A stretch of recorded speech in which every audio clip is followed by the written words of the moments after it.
আসসালামু আলাইকুম। Hello guys, আপনারা সবাই কেমন আছেন?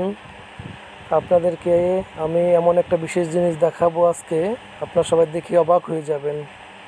আমাদের বাংলাদেশের যারা কন্ট্রাক্টর আছে, কাজ কাম করে রোডের, দেখুন আমাদের সুরতপুর থেকে চাঁদপুর যাওয়ার সড়ক রাস্তা কি অবস্থা দেখুন। মাত্র এক সপ্তাহ হয়েছে পিচ ঢালাই দিছে। এক সপ্তাহ না যেতেই রোডটা ভেঙে গেছে। দেখছেন, আপনারা দেখতে পাচ্ছেন, মাত্র এক সপ্তাহ হয়েছে এই রোডটা ঢালাই।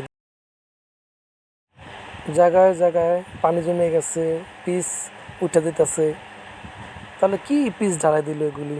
আমাদের দেশে কি ভালো কোনো উপর লেভেলের যারা কর্মকর্তা আছে তারা কি এগুলি দেখে না? তারা কেন প্রতিবাদ করতেছে না?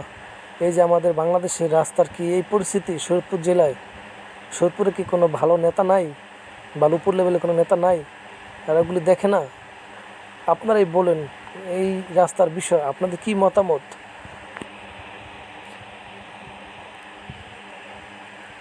আমরা আশা করব যে বড় বড় নেতারা যাতে দেখে এগুলি প্রতিবাদ করে। সৈয়দপুরের রাস্তার এই দশা থাকবে কেন? আপনাদের মতামত কমেন্টে জানিয়ে দিবেন।